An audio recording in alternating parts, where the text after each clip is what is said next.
Welcome back. ये पाकिस्तान दा सब तो बड़ा एफएम रेडियो नेटवर्क सुनो एफएम 89.4 और सुनो एफएम 96।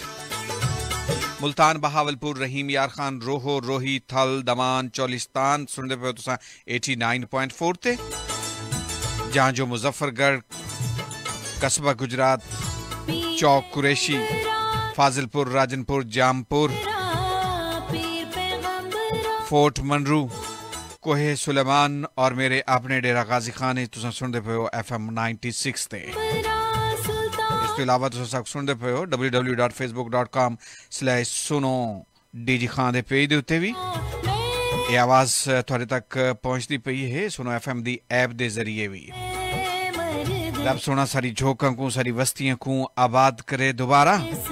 इस सिलाब ने जड़ी तबाही मचाई, इस सिलाब ने जड़े नुकसान किते, जड़े दुख दिते सारी वसों को, सारे वसेब को, रब सोना इन दुखा को वला टाले। रब सोना इन मुसीबतों तो जल्द सारी जान छुड़ावे और अल्लाह सोना सारी झोंका, सारी विसाखा, सारी बस्तियां, सारे डेरे वला आबाद करे, सारे खेत खलियान वला सावे थीवन और अल्लाह सोना अपनी हिफ्ज़ अमान च रखे असा सारियां को। प्रोग्राम दे यहीं से जिवें तो पहले मैं दसाया है कि साडे नाल मौजूद हुसन सेक्रेटरी ज़राअत जनूबी पंजाब साकिब अली अतील।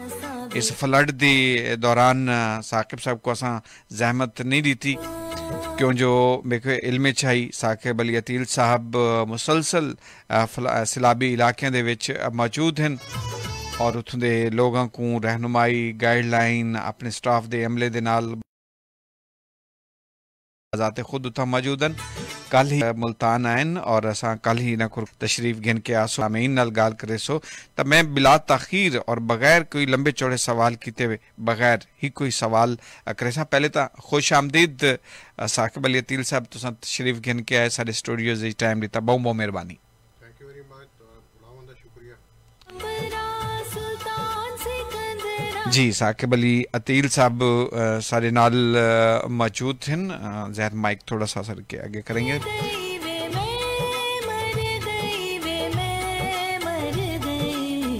साकिब साहब मैं जानना चाहूँगा, हमारे सुनने वालों को भी इल्म है कि इस सैलाब ने जो हमारे इस वक्त वसेब में आया, साउथ पंजाब में जिसने तबाही मचाई, डेरा गाजी खान डिवीज़न में जिसने तबाही मचाई, उसने क्या नुकसानात किए और इसके हमारे ज़राअत पर क्या असरात मुरतब होंगे, हमें और हुकूमती इदारों को, आवाम को क्या करना चाहिए?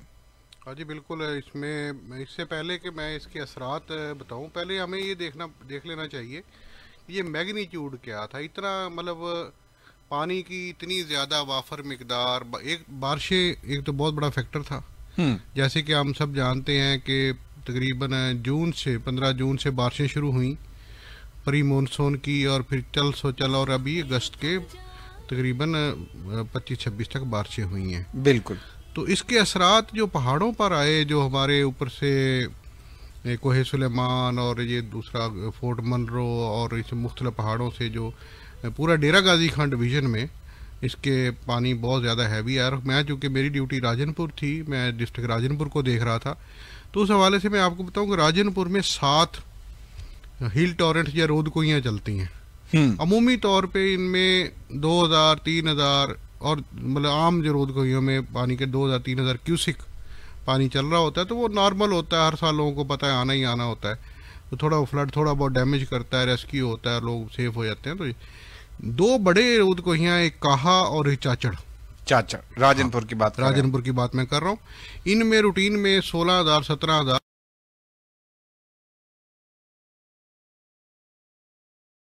का फ्लड होता है और ये हैवी फ्लड समझा जाता था उस इलाके में। इस साल बारिशें भी होती रही और सेकंड स्पेल जो था वो 14/8 से अब यानी 26 तक समझे वो चला है। बिल्कुल। अब पहले में अगर अब देखें तो जो कहा था वो 40,000 क्यूसिक तक गया, जो मैं बता रहा हूँ रूटीन में 10-11 से ऊपर कभी नहीं जाता। और जो चाचड़ था वो 22,000 पे गया। लेकिन जो सेकंड स्पेल आया जो कम्प्लीटली अनएक्सपेक्टेड था, उसमें 1,08,000 क्यूसिक आया काहा में और 75,600 क्यूसिक आया चाचड़ में। और जब ये दोनों इकट्ठे हुए नीचे तो दोनों का पहली दफ़ा नुकसान कम था और सेकंड टाइम तो समझे कि बहुत बड़ा एक रेला बन गया और फिर वो आगे चलता चला गया। आगे उसने ना फिर वो कोई बिल्डिंग देखी, ना उसने कोई वन देखे, ना उसने कोई फसलें देखी। वो चलता चलता वो अल्टीमेटली हमें इंडस ब्रीच भी करना पड़ा जगह जगह से, हमें नहरें ब्रीच करनी पड़ी। कई नहरें तो बिल्कुल ही ख़त्म हो गई, सड़कें ख़त्म हो गई, इंफ्रास्ट्रक्चर तबाह हो गया। तो हमें सबसे बड़ा जैसे इस तरह के अब ज़ाहिर है ये वाक़यात आते हैं, आफात आती हैं, बिल्कुल। तो इस तरह की आफात में जो हुकूमत की प्रायोरिटीज़ होती हैं, पहला ये होता है कि आपने रेस्क्यू करना है, बिल्कुल, फिर रिलीफ करना, फिर बाकी बातें होती हैं। तो रेस्क्यू में हमारे पास हमने जो टोटल किया वो तकरीबन 1,02,420 लोगों को रेस्क्यू किया गया मुख्तलिफ जगहों से, 1 लाख से ज़्यादा, जिसमें 8,031 पाकिस्तान आर्मी ने किया, क्योंकि ये बहुत कॉम्प्लेक्स जगहों पे जहाँ पे हमारा 1122 नहीं जा सकता था बाकी लोग, वहाँ से रेस्क्यू आर्मी ने किया हेलीकॉप्टर के साथ और बाकी तरीक़ों से। और जो 1122 ने 94,000 लोगों को रेस्क्यू किया, जिसमें डिस्ट्रिक्ट एडमिनिस्ट्रेशन भी शामिल थी, हमारे बाकी लोग, लेकिन मेनली ये 2 बड़े ये अदारे थे जिन्होंने बहुत ज़्यादा इसका काम किया और हमारे लोगों को। और यही वजह है कि आप देखें कि हमारा जो ओवरऑल डेथ रेट है, कुछ डेथ्स हुई, क्योंकि वहाँ पे एक कल्चर है इन इलाकों में कि लोग अपने घर छोड़ते नहीं, इवन बेट में बैठे हुए लोग भी निकलना नहीं चाहते। उसकी लॉजिक मैंने इस दफ़ा पूछी, मैं खुद बेट में बार बार गया लोगों को रेस्क्यू कराने के लिए भी, फूड के लिए भी, वैसे भी जायज़ा लेने। तो लोगों ने हमें ये बताया कि अगर हम ये छोड़ दें कम्प्लीटली तो हमारी चोरियाँ हो जाती हैं, रात को चीज़ें उठा के ले जाते हैं, वो ज़ाहिर डाकुओं का भी एरिया है, सारा कुछ है वहाँ पे। तो ये मसाइल उसमें रहे। उसके बाद सेकंड था हमारे पास रिलीफ का मरहला। इतना चूँकि कभी इतना बड़ा खौफनाक नहीं वाक़यात हुए, तो हमारे पास रूटीन से टेंटेज का मतलब जो स्टफ़ था, वो जो स्टॉक था, वो हमें मतलब खासा कम महसूस हुआ, लेकिन फिर भी वो मीट विद किसी हद तक कर गया। हमने जो 13,585 इसमें टेंट हमें मिले Punjab government PDMP Punjab disaster management authority की तरफ से। और बाकी जो इसमें जो लोकल हमें बाकी जो हुए टोटल मिला के बाकी तरफ से वो 46,000 टोटल बन गए हमारे पास हेम्पर्स। और ये 13,000 ही तकरीबन डिस्ट्रीब्यूट कर लिए गए, कोई 150 सिर्फ बैलेंस में पड़ा है।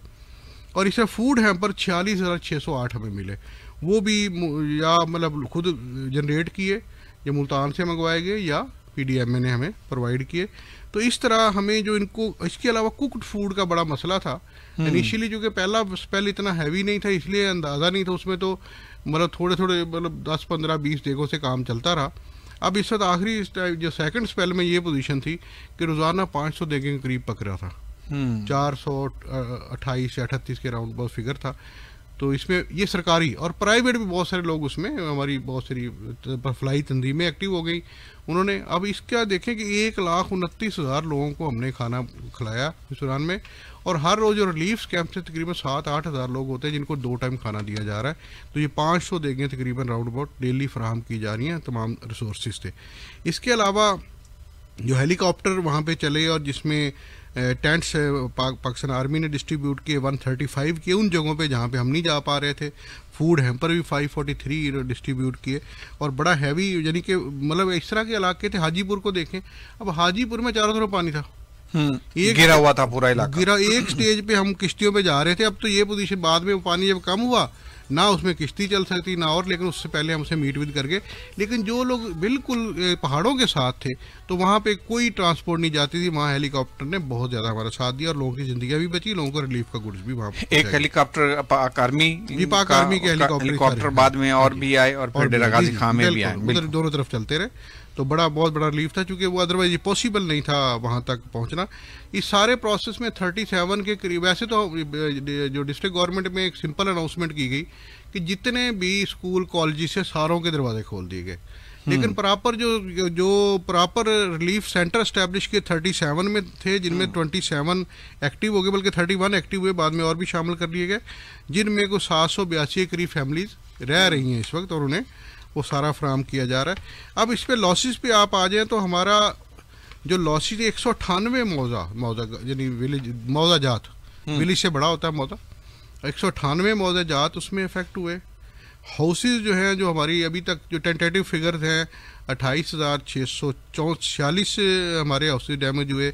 और टोटल एरिया 7,11,000 एकड़ पानी के नीचे आया। आप ये समझ सकते हैं कि सिर्फ शहर बचे जहाँ पानी नहीं पहुंचा, मतलब वो भी फाजिलपुर में आ गया किसी हद तक, रुझान में कोई 30% आ गया, तो बाकी सारा मतलब आप समझे कि जामपुर बच गया, राजनपुर बच गया और इधर तौसा भी बच गया। तो बड़े ये हमारे राजनपुर की हद तक हम ये कह सकते हैं कि शहरों और उनके पेरीफरीज किसी हद तक पानी शहरों में नहीं है जनरली, वहाँ से 2 शहरों के, जो फाजिलपुर और रुझान के, तो बाकी उसमें सारे पे पानी था। लेकिन जो इसमें डैमेज जो हुआ, हमें एग्रीकल्चर का सीवियर डैमेज हुआ, वो 3 लाख, जो अभी हमारी क्रॉप रिपोर्टिंग की रिपोर्ट आई है, हमारा असेसमेंट ज़्यादा थी इनिशियल, लेकिन उनके 3,28,000 एकड़, 3,28,000 एकड़ पर खड़ी फसलें तबाह हो गई।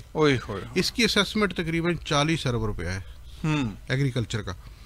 तो रोड जो है ना वो 314 किलोमीटर सड़कें डैमेज हुई हैं राजनपुर में, 300 मतलब खत्म हो गई हैं, वॉश हो गई हैं, किनाल्स तबाह हो गई हैं, डिस्ट्रीज तबाह हो गई हैं, पानी इतना ज़्यादा था कि वो कोई स्टॉपेज ही नहीं था। तो इनमें जो हमारी जो क्रॉप्स डैमेज हुई, उनमें सबसे बड़ा जो डैमेज हुआ कॉटन का हुआ। हमें समझें कि कॉटन में सबसे ज़्यादा लॉस हुआ, और उसमें राजनपुर डिस्ट्रिक्ट में तकरीबन 47%, डिस्ट्रिक्ट डेरा गाजी खां में कोई 40-42%, कॉटन हमारी फारग हो गई, बिल्कुल काली हो गई, ब्लैक हो गई, पानी खड़ा है, अभी भी खड़ा है। उधर इतने दिन 48 घंटे खड़ा हो जाए कॉटन तो फारग हुई थी, यहाँ तो महीने से खड़ा है। तो ये बहुत बड़ा डैमेज था। राइस कुछ डैमेज हुआ, कुछ इसके अलावा शुगर केन, फॉडर, वेजिटेबल खासी। हम कह सकते हैं कपास मुकम्मल तबाह हुई? नहीं, मुकम्मल तो नहीं तबाह हुई, उसमें ये हुआ कि जो बारिशें होती रही ना उसमें भी डैमेज हुआ।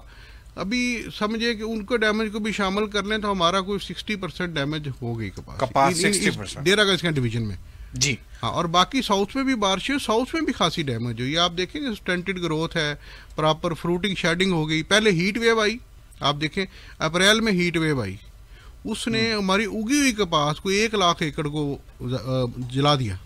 फिर लोगों ने हिम्मत करके 50% दोबारा रिकवर की, दोबारा रीसोइंग की। उसके फ़ौरन बाद जून में बारिशें हुई और मौसम नीचे आ गया, फ्लक्चुएट कर गया, उसकी वजह से शेडिंग हो गई, 5-6 मन पर एकड़ वो ज़ाया हो गया।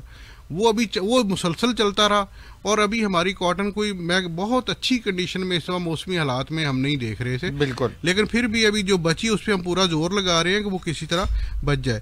इसके अलावा हमारी हेल्थ सर्विसेज, वो भी आप देखें कि 44 टीमें हमारी मुख्तलिफ स्पॉट से बैठी हुई हैं, बिल्कुल ठीक, कोई डैम पे, कोई इधर, कोई, और 17 टीमें मोबाइल टीमें हैं हमारी, तो वो सारे काम कर रही हैं। तो जो ह्यूमनली पॉसिबल है इस वक्त की अगर हम बात करें तो चीज़ें स्ट्रीमलाइन हो गई हैं। फूड डेली पहुंच रहा है, फूड हैम्पर पहुंच रहे हैं, टेंट्स बहुत से पहुंचाएगी। अभी उसमें और ज़रूरत है, और लोग जो जा रहे हैं मेरी उनसे गुजारिश होगी कि आप ये देखेंगे आप वहाँ चीज़ें कौन सी नहीं, एक तो हमारे हर डीसी के ऑफिस में फोकल पर्सन बने, वहाँ रब्ता करें। कल कमिश्नर साहब से हमारी बात हो रही थी, उन्होंने बड़ी तफसील से बताया कि जो भी समाजी इदारे, समाजी खिदमत के जज्बे से लोग आ रहे हैं यहाँ रिलीफ के कामों में हिस्सा लेने के लिए या बहाली के लिए इमदाद ला रहे हैं, वो एक तो जहर पीरी के पास और इधर दूसरा मुल्तान रोड पे गाजी घाट के पास पुलिस के अफसरान तैनात कर दिए हैं उन्होंने, और वो कंट्रोल रूम से रब्ता करा देते हैं। जिन इलाकों में रिलीफ की कामों की ज़रूरत होती है, इमदाद की ज़रूरत होती है, वहाँ से डिस्ट्रिक्ट गवर्नमेंट डेरा गाजी खान पुलिस साथ भेजती है। क्योंकि जैसे कि अभी आपने पहले तज़किरा किया था ना लोगों की चोरियों वाले हवाले से, तो अभी ये वारदातें हो रही थी, पिछले कुछ दिनों में रिपोर्ट हो रही कि जो इमदादी ट्रक सामान जाते हैं वो लूट मार शुरू हो जाती है। तो इस पर डिस्ट्रिक्ट गवर्नमेंट ने एक्शन लिया। हमने भी डिस्ट्रिक्ट गवर्नमेंट से बार बार दरख्वास्त की, उन्हें निशानदेही की। तो अभी करंटली कल कमिश्नर डेरा गाजी खान ने हमारे इसी प्रोग्राम में इसी वक्त उन्होंने बताया कि इस पे एक्शन ले लिया गया है सख्त तरीन, और वहाँ पुलिस के अफसरान जो हैं वो ड्यूटी दे रहे हैं। तो जब भी आप जाएं तो उन अफसरान से रब्ता करें, वो कंट्रोल रूम से जो है रब्ता करा देंगे। और कंट्रोल रूम डेरा गाजी खान और राजनपुर दोनों जगह पे जो कंट्रोल रूम बनाए गए हैं उसके नंबर हमारे मुख्तलिफ प्रोग्रामों में चल रहे हैं, और हमारे पेजेस पर भी वो नंबर मौजूद है। तो आप पुलिस से ज़िले इंतजामिया से रब्ता करके जा सकते हैं। ये एक ज़रूरी वजाहत थी, मैंने कहा ये ज़रूरी। इसके साथ मैं एक और बात कहूँगा, उसका एक और प्लस पॉइंट ये है इन कंट्रोल रूम्स का कि लोगों को पता नहीं होता जो इमदादी सरगर्मियाँ कर रहे हैं, लेके जाने कहाँ जाना है, क्योंकि ये होता है कि एक ही जगह ना सारे इकट्ठे होने शुरू हो जाए, ताकि वहां पर भी पहुंचे जहां पे अमूमी तौर पे कम पहुंच रही फूड। बिल्कुल। दूसरा जो मैं बात करना चाह रहा हूँ, इसमें प्लस करूंगा, ऐड करूंगा, बड़ी इंपॉर्टेंट बात आपने की, वो ये कि अब चाहिए वहां पे क्या है। एक तो फूड हम काफ़ी हो गई है, कुक्ड फूड अगर और भी चली जाए तो हर्ज कोई नहीं, रहे मतलब लोगों को मिल जाएगी, गरीब लोग ही होते हैं, लेकिन फौरी तौर पे उन्हें ये मच्छरदानियों की ज़रूरत है, मच्छरदानियाँ, मॉस्पल की ज़रूरत है जी, शूज़ की ज़रूरत है, लिबास की ज़रूरत है। आगे सर्दियाँ आ रही हैं, उसके उनके पास कोई बेड नहीं बचे, बेड्स की ज़रूरत, मतलब आप बिस्तरों की ज़रूरत है। तो इस तरह की चीज़ें आप जो लेके जाएं तो वो मतलब ज़्यादा तादाद में रखें, खेस हो जाएं, कपड़े हो जाएं, ताकि उनका अगला जो अभी जिन इलाकों में बात कर रहा हूँ, अब ज़ाहिर है यहाँ 2.5 लाख के करीब अगर एकड़ आया हो गया, तो आप ये सोचें कि उनकी जमा पूंजी ख़त्म हो गई, जो आगे लोग पैसा लगा चुके हैं वो बर्बाद हो गया। बिल्कुल सर, इस पे हम मजीद बात करते हैं। सामीन हमारे साथ मौजूद हैं सेक्रेटरी ज़राअत जनूबी पंजाब साकिब अली अतील साहब, और जनूबी पंजाब में सैलाब की तबाहकारियों के हवाले से हम बातचीत कर रहे हैं, और साकिब साहब ख़ास तौर पर राजनपुर के हवाले से बता रहे थे हमें कि ज़राअत की तबाही। हम अभी आपकी लाइव कॉल भी लेंगे, हमारे पास मुसलसल कॉल्स हो रही हैं।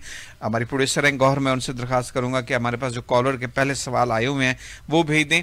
लाइव कॉल के दौरान आपके सवाल लेंगे। इसी तरह हमारी हेल्प डेस्क जो है सुनो FM का सैलाब इंफॉर्मेशन हेल्प डेस्क, उस नंबर पर आप कॉल करके अपना सवाल भी लिखा सकते हैं ज़राअत से मुतल्लिका। सेक्रेटरी ज़राअत साहब से कोई पूछना चाहें तो हमारा जो हेल्प डेस्क नंबर है वो है मुल्तान का 06145777894। गौहर रुबाब हमारी प्रोड्यूसर वहाँ मौजूद हैं इन नंबर्स पर, आप वहाँ आप कॉल करके सवाल लिखवा दीजिए। नंबर रिपीट करता हूँ 06145777894। ये फ्लड इंफॉर्मेशन डेस्क है सुनो FM का, आप अपना सवाल यहाँ लिखवा दीजिए, और जैसे ही हम वापस आएंगे एक ट्रैक के बाद तो आपकी लाइव कॉल भी साथ शुरू करेंगे। लाइव कॉल के लिए मुल्तान का नंबर जो है स्टूडियो का 06145118994 4511 इस पे मैं आपकी लाइव कॉल लूँगा, और साथ ही आपको डेरा गाजी खान और राजनपुर के जो कंट्रोल रूम के नंबर्स हैं वो भी बताऊंगा। इस ट्रैक के बाद आते हैं, सुनते रहिए सुनो FM। ये है पाकिस्तान का सबसे बड़ा FM रेडियो नेटवर्क।